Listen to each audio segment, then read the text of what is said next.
Após a tempestade Yadi, memórias dolorosas e uma fé ainda viva se entrelaçam. O episódio 18 revela um novo mistério. Será que a semente da esperança será capaz de despertar uma nova crença no coração de Tu Tien? O dia mal havia clareado, e a estrada ainda estava encharcada pela chuva intensa da noite anterior.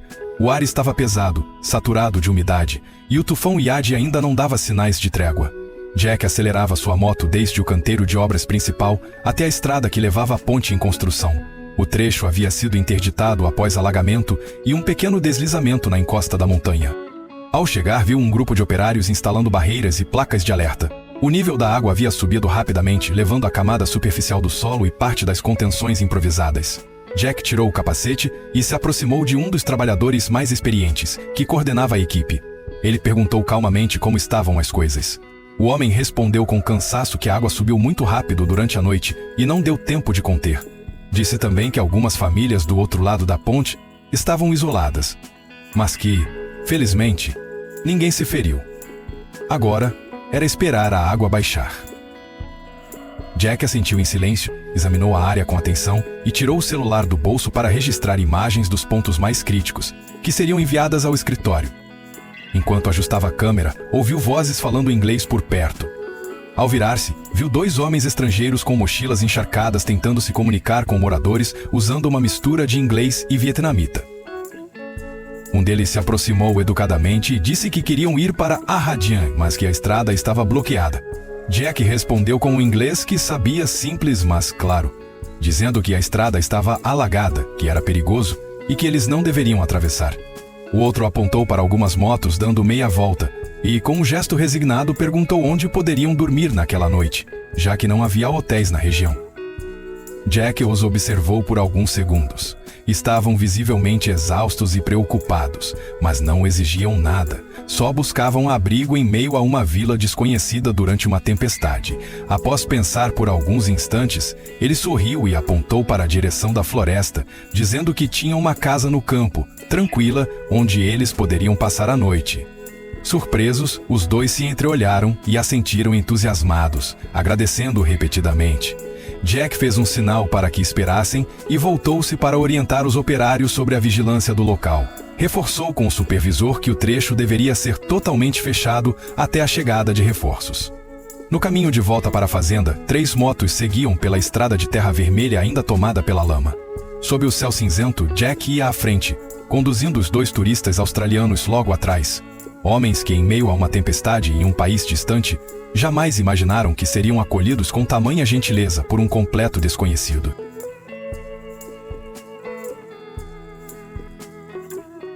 Naquela tarde, o céu continuava encoberto, e o vento carregava o cheiro da terra molhada, soprando o ar frio por entre as árvores ao redor da fazenda. Jack guiava 2 turistas australianos, Sam e Henry, até o pequeno pátio diante da casa de palha. Tu Tien estava ocupada, acendendo o fogão sob o alpendre quando viu Jack se aproximar com 2 rostos desconhecidos. Surpresa, ela se levantou, limpou as mãos no avental e se aproximou. Jack apenas assentiu com a cabeça e explicou brevemente que eles eram turistas presos pela tempestade e que ficariam ali por uma noite. Tu Tien sorriu com gentileza e os cumprimentou em inglês simples. Sam e Henry responderam com cortesia, o sorriso tímido revelando a gratidão. No início, o clima era um pouco constrangido por conta da barreira do idioma, mas em pouco tempo, a hospitalidade sincera da casa fez com que todos se sentissem mais à vontade. Jack usou o Google Tradutor no celular, enquanto Sam rebiscava desenhos e palavras em um aplicativo de notas. Todos riram juntos com as traduções atrapalhadas, mas cheias de intenção. Quando o céu começou a escurecer, o grupo se dividiu para preparar o jantar. Henry quis ajudar e foi com Jack até o quintal buscar uma galinha. Tu Tien orientou Sam a lavar os legumes, cozinhar milho e montar a mesa do lado de fora.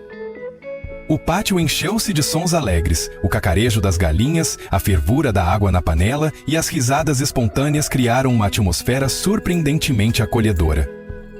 O jantar foi simples, mas cheio de calor humano. Frango cozido com sal, pimenta e limão, espigas de milho douradas, vegetais no vapor e alguns bolinhos feitos com folhas da floresta. À luz suave da lamparina, os 4 se sentaram juntos sobre um tapete antigo, dividindo os pratos e as histórias com frases quebradas, mas repletas de boa vontade. Sam falou sobre sua viagem pelo Vietnã. Henry descreveu as coisas curiosas que viram nas montanhas e Jack, em silêncio, observava Tu Tien com ternura. Ela sorria, tentando acompanhar a conversa, seus olhos iluminados pelo esforço e pela conexão. Tu Tien serviu mais chá e olhou para Sam, dizendo em inglês hesitante: "Espero que hoje seja uma boa lembrança."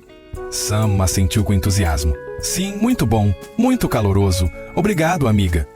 Ela desviou o olhar, mas por dentro sentia um calor difícil de explicar. Em meio à temporada de tempestades, aquela casa modesta havia se tornado um refúgio não apenas para os corpos molhados, mas para as almas que buscavam acolhimento e, naquele instante, não havia mais hóspedes nem anfitriões, apenas a gentileza compartilhada, risos sinceros e um jantar caloroso em plena temporada de chuvas. A noite caiu rapidamente depois de um dia úmido e cinzento.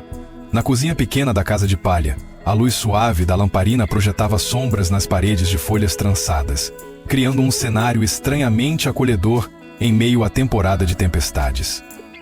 Após o jantar, Jack saiu discretamente para a varanda e ligou para a mãe. Sua voz era baixa e contida, como quem não queria incomodar. "Estou bem, mãe. Estou na fazenda. 2 estrangeiros ficaram presos por causa da estrada, então deixei eles passarem a noite aqui. Não se preocupe, daqui a pouco te mando o endereço." Do outro lado da linha, a mãe apenas respondeu de forma breve: "Tudo bem, só cuide-se." Ao retornar para dentro, Jack encontrou Sam e Henry agachados no alpendre, brincando com alguns pintinhos que dormiam agrupados perto do fogão. Tu Tien estava sentada por perto, abraçando os joelhos, com o rosto mais sereno do que o habitual. Ele se aproximou e sentou-se ao lado dela. Nenhum dos dois disse nada, mas bastou um olhar para entenderem que compartilhavam um mesmo sentimento, uma paz rara depois de um dia caótico. Henry quebrou o silêncio com seu vietnamita hesitante. "Lá no meu país, nunca vi galinha dentro de casa assim." Tu Tien riu, cobrindo a boca com a mão, e respondeu: "Aqui galinha é quase da família." O grupo caiu na risada. Sam tirou o celular, capturou aquele instante com uma foto e levantou o polegar com o rosto iluminado de alegria, como se quisesse dizer que aquela noite estava sendo inesquecível. Mais tarde, Jack arrumou um lugar para os 2 turistas dormirem no andar de cima da casa de palafita. O colchão era simples, o mosquiteiro fino, mas tudo estava limpo e bem organizado. Tu Tien trouxe um casaco extra e uma garrafa de água. Sam apertou a mão dela com gratidão no olhar. Henry apenas curvou-se, pronunciando lentamente em vietnamita: "Vocês são bons demais, muito obrigado." Quando os hóspedes já estavam acomodados, Jack e Tu Tien voltaram a se sentar perto do fogão. Ela colocou mais lenha na chama, com as mãos cobertas de fuligem, mas não se preocupou em limpá-las. Olhava para o pátio escuro, onde a água da enchente ainda formava poças. Sua pequena fazenda, pensou, devia estar quase toda submersa. Jack falou baixinho: "Amanhã vou fazer uma nova inspeção. Se o nível da água estiver melhor, levo você de volta." Ela não respondeu de imediato. Depois de alguns segundos, virou-se para ele e disse com voz calma mas firme: "Está tudo bem, eu já me acostumei. Só que hoje foi especial. Eu não imaginava que, em meio a uma tempestade, estaria sentada com estranhos, dividindo uma refeição, ouvindo histórias de terras tão distantes. Eles acham nosso país bonito e eu tinha me esquecido disso." Jack não disse mais nada. Apenas ficou ali ao lado dela, deixando o fogo queimar lentamente entre os dois. Uma chama pequena, mas suficiente para que quem estivesse perto sentisse que não estava mais sozinho, mesmo em plena estação das águas. Após 3 dias de chuvas incessantes, o céu finalmente clareou naquela manhã. Jack, junto com Sam e Henry, voltou à área onde a ponte havia desabado para apoiar as equipes de resgate e ajudar os moradores. O tufão Yagi já havia passado, mas o que ele deixou para trás era ainda mais devastador do que se imaginava. A região inteira parecia ter saído de um campo de batalha. As enchentes haviam levado tudo: casas, currais, plantações, estradas. Os caminhos outrora familiares agora não passavam de extensos campos de lama. Em alguns locais, a água havia subido até o 2º andar das construções. Vilarejos inteiros foram soterrados sob pedras e terra, impossibilitando distinguir onde terminava a montanha e começava a casa. Motos estavam soterradas até a metade em lama espessa, Postes caídos, fios elétricos pendurados e emaranhados como teias partidas. O ar era pesado, tomado pelo cheiro de lixo, de carcaças de animais em decomposição, de tristeza. Jack ficou parado por muito tempo à beira de um riacho onde a água havia finalmente baixado. A corrente ainda era turva, levando consigo restos de madeira e detritos. Coletes salva-vidas estavam presos entre os bambus na margem, cobertos de lama, vestígios silenciosos de uma noite de sobrevivência. Sam já não sorria como antes. Henry, sem dizer uma palavra, registrava tudo com sua câmera, não para exibir, mas para não esquecer.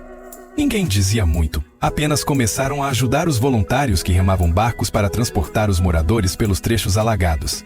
Jack os guiava, mostrando como manter o equilíbrio, e juntos ajudaram uma senhora idosa a atravessar um trecho com água até a cintura. As mãos dela tremiam, mas ela ainda encontrava forças para sorrir e sussurrar. "Obrigada, meus filhos, muito obrigada." Quanto mais se aproximavam do centro do desastre, mais dolorosa era a paisagem. Uma casa de madeira tombada revelava um pequeno altar derrubado, com a fotografia do falecido manchada pela água.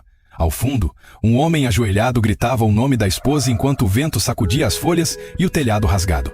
Ninguém se aproximou. Todos entendiam que existem dores que não se consolam com palavras. Ao final da tarde, Sam e Henry arrumaram suas mochilas para partir. Apertaram a mão de Jack, os olhos tristes mas gratos. Sam falou baixo. "Se não fosse por você, não saberíamos onde nos abrigar nesses dias difíceis." Jack assentiu, segurando a emoção. "Desejo que tenham uma viagem segura. O Vietnã os recebe de braços abertos até mesmo no meio das tempestades."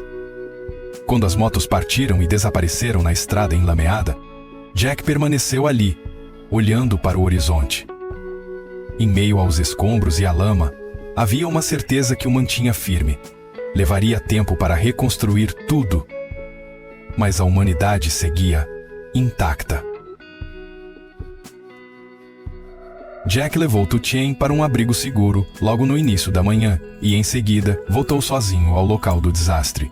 A estrada montanhosa parecia agora um campo de batalha em ruínas.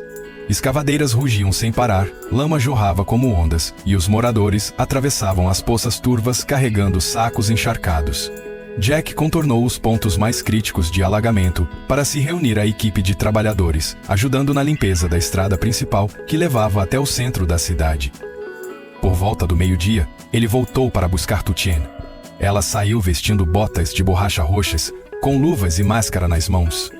Sem trocar muitas palavras, eles seguiram juntos. Com as equipes de voluntários, começaram o trabalho na estrada principal, onde a lama cobria até os tornozelos, entupia bueiros e invadia as casas. Por todos os lados havia lixo, animais mortos, pedaços de tijolos, madeira quebrada. Lojas haviam sido destruídas, prateleiras tombadas, geladeiras viradas, telhados arrancados. Os donos observavam em choque, como se não conseguissem acreditar que, em apenas 3 dias, todo o esforço de uma vida havia se transformado em lama. Uma senhora idosa estava sentada nos degraus de casa, segurando uma caixa de metal com a foto do marido falecido e alguns certificados antigos dos filhos. Ela não chorava, apenas murmurava, olhando fixamente para o vazio. "A enchente levou tudo, mas estamos vivos. Isso é o que importa." Jack usava uma pá para raspar a lama densa do chão de uma mercearia. Tu Tien empurrava a água para fora com vassoura, as mãos trêmulas pelo frio. Sempre que ela precisava parar para respirar, outro voluntário imediatamente assumia seu lugar. Ali, ninguém precisava dizer nada. Todos compartilhavam a mesma dor. Ela observou as pessoas limpando seus lares devastados. Casas antes cheias de vida, agora em ruínas. Uma lágrima escorreu por seu rosto, mas ela logo a enxugou e voltou ao trabalho, como se nada tivesse acontecido. Quando o sol começou a se pôr, a luz dourada atravessava a névoa de poeira suspensa no ar. Grupos de ajuda distribuíam pães e água gelada para todos. Jack e Tu Tien sentaram-se sob um beiral, segurando cada um pão e uma garrafa. Ela disse baixinho. "Se a gente não tem mais nada a perder, também não tem mais o que temer." Jack olhou para ela, não respondeu. Apenas estendeu a mão para protegê-la do sol que ainda tocava seu ombro. Entre os escombros e a dor espalhada, eles não buscaram esquecer. Escolheram reerguer-se juntos. Cada pá de lama, cada passo firme no chão encharcado. Era assim que reconstruíam tudo, começando pela humanidade.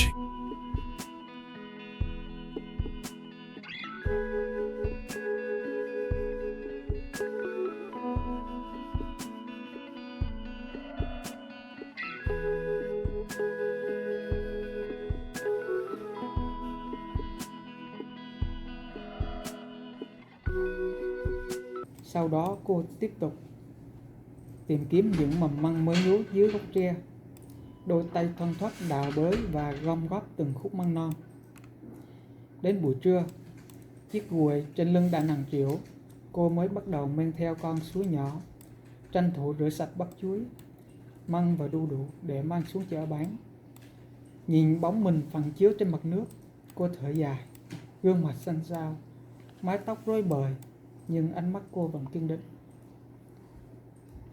Xuống đến chợ, cô lặng lẽ tìm một góc nhỏ bên đường, trải chiếc chiếu cũ rồi bày từng bó măng, từng quả đu đủ ra trước mặt.